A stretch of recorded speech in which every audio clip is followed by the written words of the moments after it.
In the Lab, a Texans podcast that takes a different look at things. Drew Dougherty and John Harris have their lab coats and goggles on, and the Bunsen burners burning. Here's Drew.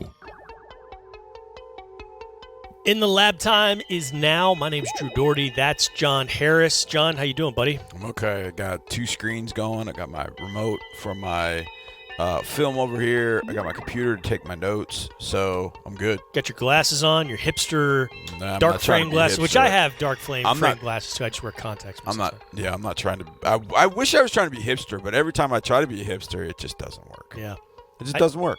I put them on, put them off when I get in bed, pretty much. So only when I'm around the house. But my 21-month-old, when she runs into our room in the morning, first thing she does when the light comes on and we get out of bed, she goes and grabs the glasses and hands them to me. So that's nice. She knows I can't function without them. Oh my God, Jack would grab my when I had glasses. Jack would just grab my glasses. Yeah, he'd just rip them off, and I was just like, oh, he used to drive me crazy with that. He just every time, and then he'd laugh about it. He'd cackle about it like he had done something, and I was like, one of these days, son, I'm gonna, man. Yeah, we've kind of reached that point now where he's 20. I'm like, all right, let's go. 20, man. It's interesting you bring up 20 because we're going to get into our table of contents. And today, look at me addressing the camera here like a seasoned professional news anchor, sports anchor. You've done this before, I think you have. Today, folks, on the show, today's table of contents is going to go like this. We're going to have a little bit of a review of the 20 interesting little numbers to know about the 2020 schedule. There's a few little tidbits that are kind of fun. We're also going to go over the President's Day Houston Texans roster, all-time roster, and you might be thinking, what the heck is that? You should be, because it's a weird idea. And then we're going to go down Combine memory lane and think about the oddest encounter/event you've ever gone through at the Combine. It could be walking the halls to and from the hotel. Mm-hmm. It could be somebody doing something actually on the field. Doesn't matter. I would kind of prefer it to be off the field and away from that stuff, just because it's more fun talking, because we've seen some weird stuff at the Combine. Yeah. We see some weird stuff when we travel. I actually have one that's not so odd, but I think my favorite story from the Combine, matter what. Save it for the later. All right. That's the third thing. It involves a Texan, by the way. No, I'm sure it does. I don't doubt that it does. But we're going to get now into 20 interesting little facts, some tidbits to know about the 2020 schedule, because the Texans aren't traveling that much this year. They're traveling. Far. They're air miles wise. Last year they set the record because they had to go to London, but they also went to L.A. That's a long trip. Yeah. They went up to Baltimore. That's a semi-long trip. Not too bad. Longest one they take this year is to play the Steelers. They don't go west of Houston. Right. That's kind of odd. Sometimes you go to Denver or you go to one of the West Coast teams. Not happening this year. So the Texans going to be traveling 7,000 miles almost less than they did last year. Yep.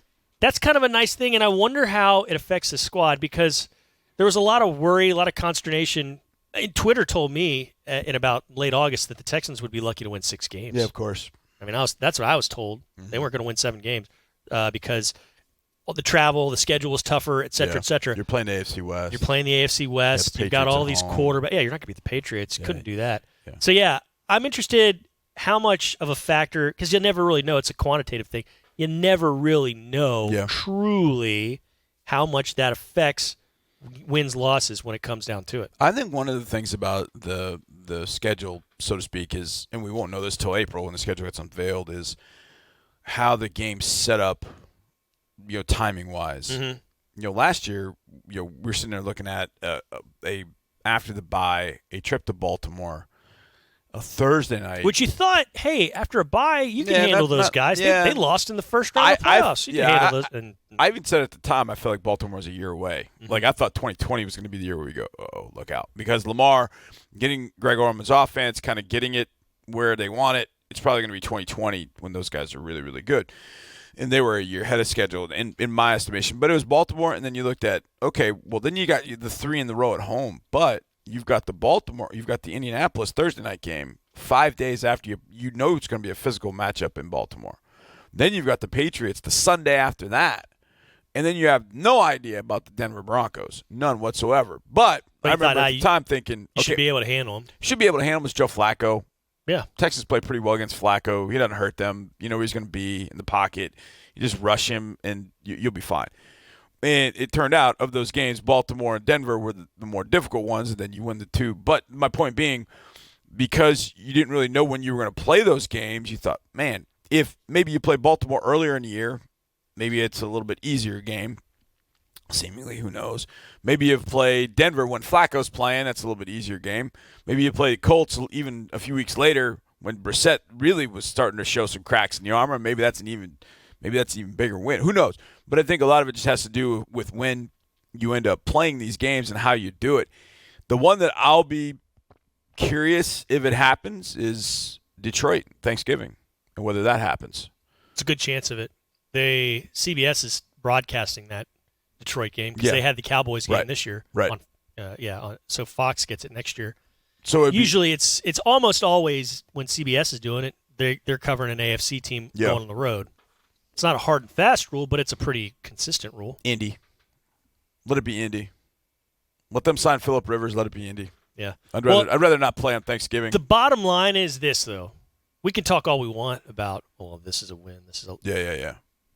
Free agency has not happened. Yeah, draft. The draft all that, has not happened. We don't know. And it really doesn't matter until the year comes. But you know what? You know what else? Some interesting numbers. So I gave you, that was one, 7,000 less. Which team do you think, or which opponent in 2020 do you think Deshaun Watson has the most career passing yards against? Atlanta's not on the schedule. So who does he's facing a team? Wait, in a single game? Yeah. So going in his career all time. So it's obviously Kansas City. No, it's the Colts. 1,248 career passing yards against those guys. Well, wait a second. So 2 games in 18 to 3. Think about the overtime game. He threw for a lot of yardage in that one. Yeah. He did. Yeah, he did. And then he had a lot. One of the games against the Colts in the week 4. Mm-hmm. Week 4 up there in 2018. So same, Colts. Yeah. That would make sense. Who's the only team that the Texans face in 2020 that they have a perfect record against all time? Never lost to them. The Bears. 4-0. How about that? Yeah. It was until 2015. The Dolphins. Yeah, the Dolphins. I mean, the Dolphins and the Bears. And then 2015 happened. They wrecked that. 2015 went up and it didn't just go up in smoke. It went up in a wow. If we ever did it in a lab on the days you'd never want to experience again, or trips you never want to experience again. Now, the flip side of that is there are plenty of trips where I'd like to experience them again. That trip, I don't ever want to speak of that trip. Yeah. Ever. It was awful. It rained. It was awful. You had a monsoon for about 3.5 minutes. You had the mallet stuff. You had the mallet stuff before the game. Then you have the game itself, and then it rains like in the second quarter, like a monsoon for like 5 minutes. The second half, I don't even know what, the 41-7. I don't want to talk about that game. Hey man, before the game started, I was in the elevator going up to the press box, all by myself. It started shaking side to side, like there was an earthquake. I thought. And one of the tiles came down and hit me in the head. Oh, I remember that. Yeah. That trip. It's one never to be spoken of. But yeah, that was fun. Perfect against the Bears. Perfect. 4-0. Okay, over under 58.5 sacks all time against these 2020 opponents for J.J. Watt. Does he have more than 58.5 sacks all time? All the opponents? Just the opponents. Yeah, 2020, including division opponents. Yes. He's over. He's over because 60.5 career sacks against all these. Now, 60.5 of those 60.5, how many do you think roughly are against the AFC South? I would say 70% of them. So 70% of 60 is 42. Man, you're a math magician. 45. Oh wow. Yeah, 45 are against career sacks combined against Jacksonville, Indianapolis, and Tennessee. Yeah, 75%. Mm-hmm. That would make sense. Okay, I don't want to keep going down this road. Can I give you a number? Sure. Number's 2. Yeah, what's that? The number is 2. There are 2 road trips in 2020 for yours truly to complete the set. Oh yeah. To complete the NFL set. It's got to be Detroit and Chicago, right? Detroit and Chicago, the only 2 that I have not been to. How about that? And I've been to both Detroit and Chicago, but I've never seen a game in Detroit and Chicago. And those 2 stadiums have not been to Ford Field, Soldier Field. Now, obviously, Las Vegas has got a new stadium, and then the Rams have got a new. The Rams Chargers have got a new stadium, so we'll have to go out there at some point. But you've been to their old ones. But been to the old ones. Yeah. So these two make it a complete NFL set in 2020. I like it. And then hopefully we'll play preseason game out in Las Vegas. That'd be fun. Practice against Las Vegas, and then play a preseason game. Well, if history tends to hold, I don't think it would be Las Vegas unless the Raiders are still doing their camp in Napa. Yeah, right. Then maybe. But O'Brien has shown he wants to spend a week in cooler climates. Yeah, something at cooler. least. Yeah. You did. Las Vegas would not be that. Because you did Greenbrier all those years. You've done Went Denver. to Green Bay last year. Richmond. Yeah, you want to go someplace cooler. Okay, another number 2. Only 2 road opponents next year went to the playoffs this year. Chiefs and Titans. Yeah. Only 2. Only one team you face in 2020 has a new head coach, Kevin Stefanski of the Bills. Browns. Browns. I knew that. Wow. Bees. Yeah, so there we go. Just one new coach on the whole entire schedule? Yep. Whoa. Think about it. Uh-huh. Wow. Yeah, I didn't think about it.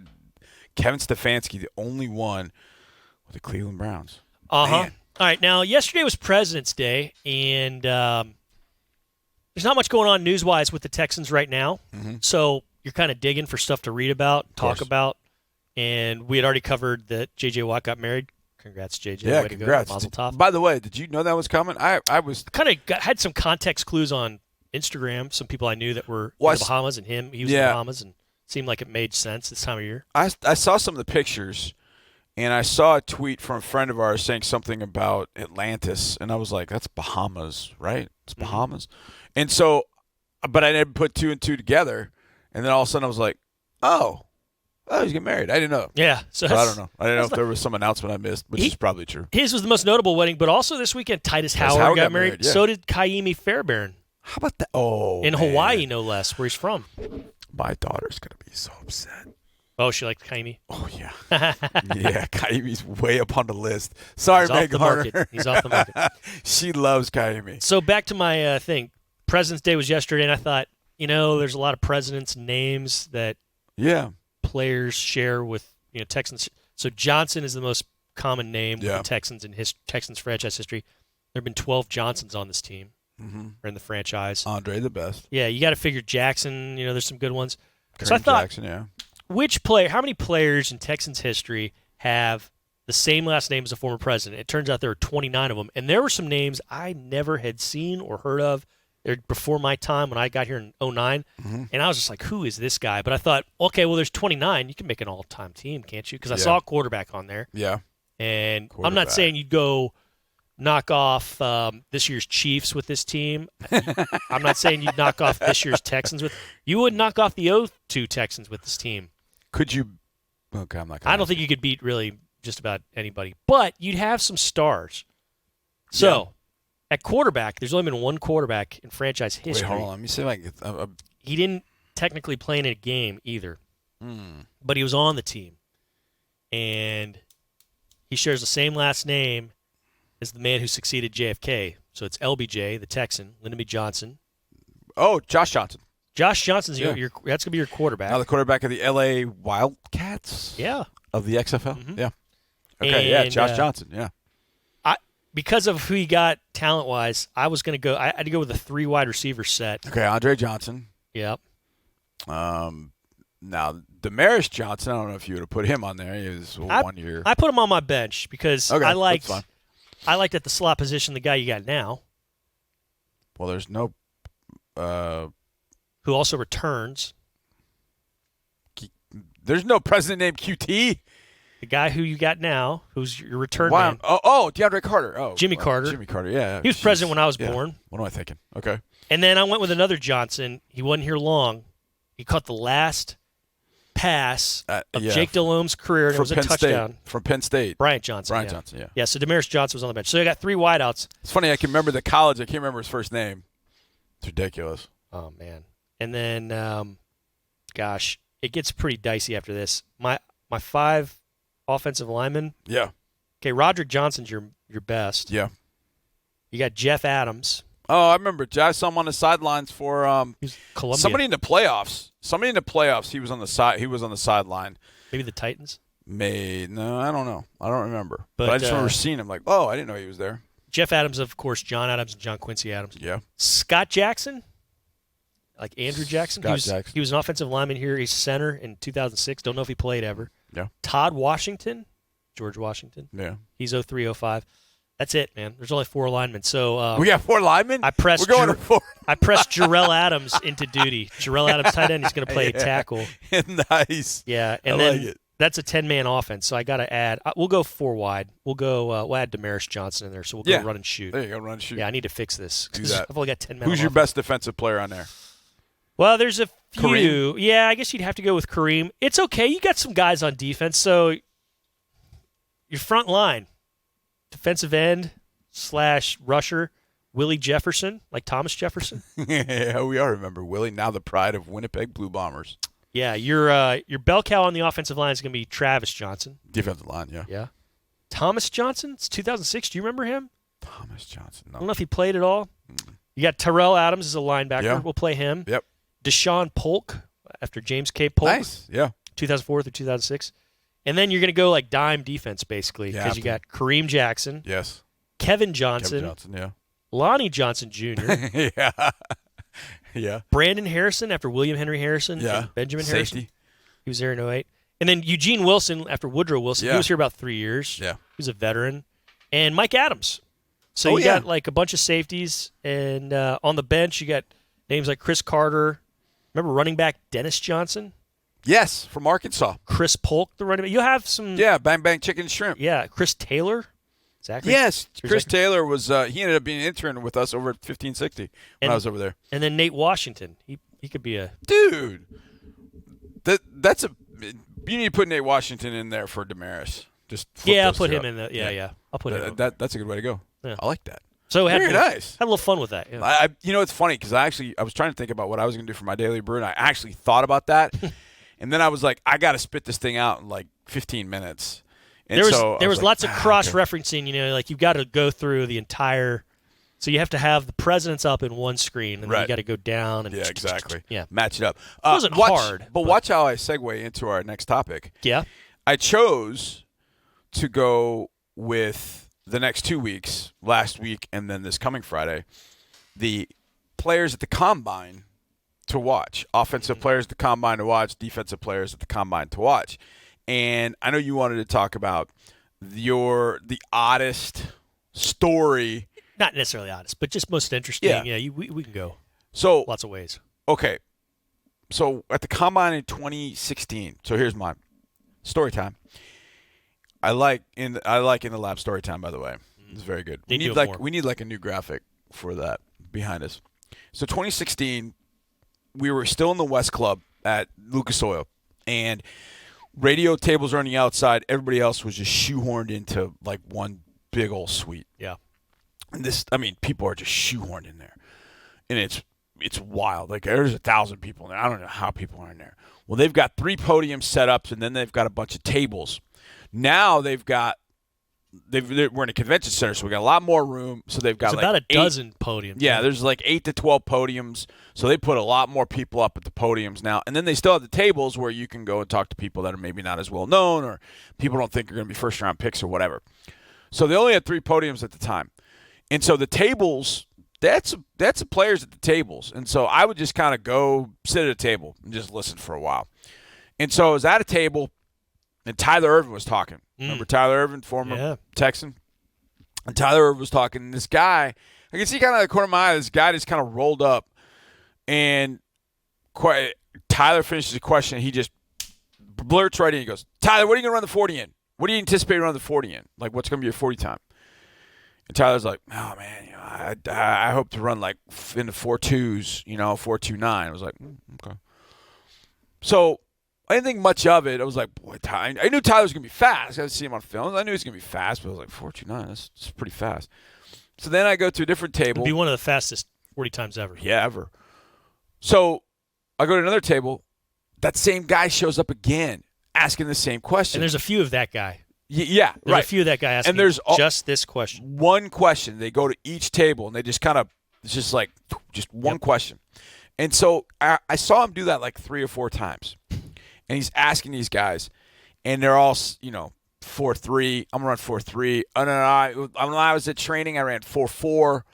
So, he asked one lineman what he's going to run. Lineman said like 4.5. Not one of those guys got close. Tyler ran in the 4.4s. I think he ran like 4.40. So I happened to be sitting literally from me to you away from Will Fuller. And Will, I knew, having watched the Notre Dame documentary about their season, I knew Will didn't say a whole lot. So I was kind of curious as to what he would have to say, and we were looking for a receiver, and so I was just – any nugget that I could pick up I just thought would be kind of cool. So just kind of sitting there and was just listening. I don't like to ask questions in those things. I like to do it in a one-on-one setting because I like to kind of expand on things I ask. So I was just listening. And Will was good. I was like, well, he's better than – he typically, he was shown to be on the documentary. Like, they didn't even show him talking much. I was like, he's good. He's asking questions and being very, very forthright. And so that same guy walks up and says, Will, what do you think you're going to run 40 in? And without missing a beat, Will goes, 4.32. He ran a 4.31. And he didn't say any more. He just said 4.32. That was it. It wasn't like I ran that in training. It was just like a 4.32. And then the next question came. I was like, okay. Next, Will gets the point. Two days later, we had flown home the next day on Friday. Saturday, I get up in the morning, and the combine had already started, and I missed like the first 15 minutes of it. Like, dadgummit. So I ran it back and started it. And then my dumb idiot self clicked on Twitter, and all of a sudden, all I can see is 4.31. Like, 4.31, and then I see the name Fuller, and I was like, he called it. He absolutely nailed. Not only did he, 4.32, he's off by 100th of a second. I'm like, holy smokes, he nailed this. Every single other guy was not even close to his time. I mean, completely off. One guy says he's going to run 4.4, he ran 4.68 or something like that, and Fuller just goes 4.32, they ran 4.31, and absolutely nailed it. Well, that's very football-centric. That's very Texan-centric. Yes. Mine is totally just BS in comparison to yours, because one of the things we all do as a group is we go out to a really nice steakhouse one night in Indianapolis, and we have settled on this one where we go. Yes. I don't want to give them free publicity, but it's really good. But before we had settled, I don't know if it was 15, if it was 14. It might have been 16 even, but I think it was probably 15, 14. Went to this other one. I don't want to besmirch their name because they probably do other good things, but they did not do this one. I was like, I get the New York strip every time. I get the ribeye every time. I'm going to go with something different. So they had this, it was like a glaze that they said with a little hint of raspberry and pepper, and I was like, what? I remember when you did this. I remember this totally. I'll give it a try. It's not like I'm getting a fish at a steakhouse, which is just something only animals do. I get this thing. And I kid you not, it's a nice steakhouse. And it was basically this thing that it was covered in was a whole bunch of A1 steak sauce with a hint of raspberry. And it's like somebody said, oh, there's pepper in this? Just poured it in. It's disgusting. Yeah. I remember so I was when scraping it off with my knife, trying to eat it. Yeah. I remember that. Jay McDevitt's just laughing at me. I remember when that happened because that was the same night that I got the shrimp cocktail treatment, which is definitely something that everybody. So that was probably 15 then. That would have been your first one with us. That was my first one with us, and I remember that because the next year we all pushed for the other place because we went to that other place during the season. This place this place he's talking about writes us thank you notes. They put our logo and our the names Texans on logo the menu. It's awesome. I love that place. There's that. I don't know if you remember this, Drew, but I saw this after the Super Bowl. There was a guy that walked up to Andy Reid behind him, and I could see him, and he looked sort of like Tom Penders. And I was like, I know that guy. That's Andy's agent. Well, he's always he has the table at the front corner, and I read in an article that he gets that table for the entire combine, and that just basically becomes his office. And he's like, any meeting, they go there. Yeah. Any meeting, hey, meet me at my table at this place. And he gets it for the whole. I'm like, that's got to be $100,000. Yeah, we've seen Andy Reid there with him a bunch. Yeah. In fact, one dinner we had last year was like Andy Reid, John Fox, Frank Reich, Zach Taylor with the Bengals. I mean, it was like 5 or 6 head coaches, and they all just kind of cycled into that table. And they'll be there this year. Yep. I mean, there will be some semblance right or some about that. set of them. Hey, man, good time doing this with you. That's fun. Thank you so much for watching this and listening to this in the lab. We'll be back next week. Will we? Will we do one next week? We'll find a way. Yeah, we'll figure out a way. We'll do one in Indianapolis. There'll be a lot of ambient noise going on. Might not see it on YouTube, but hey, we'll be back again soon. Thanks for listening. Thanks to Tyler Marcotte and Mitchell Moreland for making all this happen, this video session. This has been In the Lab.